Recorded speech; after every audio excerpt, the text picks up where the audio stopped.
मेरे पास लोग आते हैं, वो कहते हैं हम अकेले में ऊब जाते हैं, हमें कोई संगी साथी चाहिए। कहता हूँ जब तुम खुद ही से अकेले में ऊब जाते हो तो दूसरा तुमसे ऊबेगा। जब तुम खुद भी अपने साथ रहने को राजी नहीं तो कौन तुम्हारे साथ रहने को राजी होगा? और वो दूसरा भी अपने से ऊबा हुआ होगा, तभी तो तुम्हारी तलाश में आ रहा है। तो दो ऊबे हुए आदमी जब मिलते हैं तो तुम सोच सकते हो क्या परिणाम होगा, जो हर विवाह में हो जाता है। पति पत्नी ऐसे ऊब के बैठे रहते हैं। पति पत्नियों के चेहरे देखो, उनसे ज्यादा उदास चेहरे तुम कहीं भी ना पाओगे। अगर तुम पुरुष को जरा प्रसन्न देखो तो समझना कि पत्नी उसकी नहीं है जो पास बैठी, किसी और की होगी। अगर पुरुष को तुम रास्ते पे किसी स्त्री के साथ चलते हुए आनंद भाव में देखो, ये उसकी पत्नी नहीं, क्योंकि उसकी पत्नी के साथ तो वह ऐसा डरा हुआ और कपा हुआ और उदास और उबा हुआ चलता है कि तुम देख ही सकते हो, फौरन पहचान सकते हो। मुल्ला नसरुद्दीन ने एक दिन मुझसे कहा कि मैं आदमियों को देख के बता सकता हूं कि आदमी विवाहित है कि गैर विवाहित। मैंने कहा जरा मुश्किल मामला है। खैर, जो भी लोग आए मुझसे मिलने, तुम नोट करते जाओ और पीछे पता लगा लेंगे। उसने नोट किया और उसने बिल्कुल ठीक ठीक बता दिया। मैं थोड़ा हैरान हुआ कि तरकीब क्या है तेरी। उसने कहा तरकीब ये है, जो आदमी शादीशुदा है वो बाहर पड़े हुए बिछावन पर पैर पहुंचता है, जो गैर शादीशुदा है वो सीधा चला आता है। पत्नी का भय, तो कौन पहुंचता है पैर? अभ्यस्त हो गए हैं वो।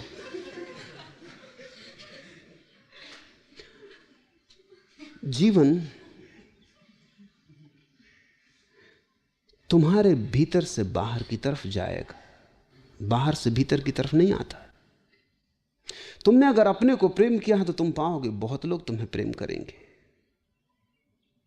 तुम अगर अपने को प्रेम करने में समर्थ हो गए तो तुम पाओगे अनंत अनंत प्राणों से तुम्हारी तरफ प्रेम की धारा बहनी शुरू हो जाती। तुमने अगर अपने को प्रेम न कर पाए, जो कि तुम्हारे साधुओं की शिक्षा के कारण असंभव हो गया है, तो तुम्हें कोई भी प्रेम न कर सकेगा। मेरे हिसाब में अगर तुमने अपने को प्रेम किया तो तुम पाओगे अनंत लोग तुम्हें प्रेम करते हैं, और ये प्रेम बढ़ता जाता है, बढ़ता जाता है। एक दिन अचानक तुम पाते हो कि परमात्मा का प्रेम भी तुम पे बरसा।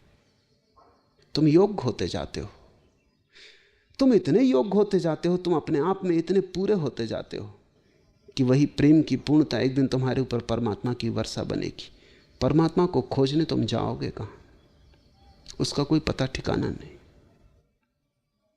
सच तो यह है कि परमात्मा तक कोई आदमी कभी नहीं पहुंचता। जब भी घटना घटती परमात्मा आदमी तक आता है, इसके अतिरिक्त रास्ता भी नहीं है।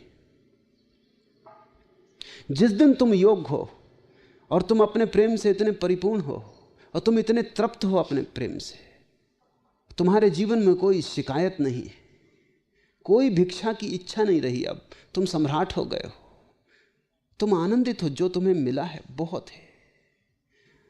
ऐसी भाव दशा में अचानक एक दिन द्वार पर दस्तक पड़ती, परमात्मा द्वार पर खड़ा है। अपने को प्रेम करो। अब तब बड़ी कठिनाई होगी। जैसे जैसे तुम अपने को प्रेम करोगे तुम अपने को बदलने भी लगोगे, क्योंकि प्रेम के योग्य भी तो बनाना होगा।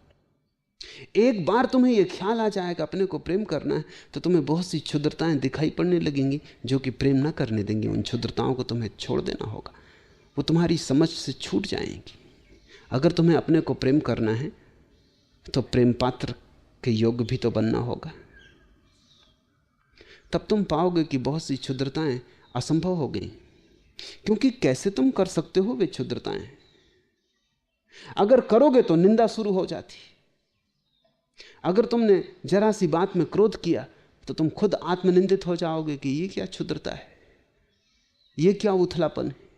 जरा सी बात में और गर्म हो गया, इतनी भी शीतलता न थी कि इतनी सी बात को सह जाता।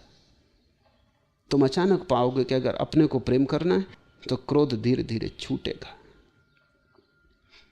अगर अपने को प्रेम करना है घृणा धीरे धीरे गिरेगी। नहीं तो तुम प्रेम ना कर पाओगे। जब अपने को प्रेम करना है तो अपने को तैयार भी करना होगा। तुम धीरे धीरे अपने को निखारने में लग जाओगे।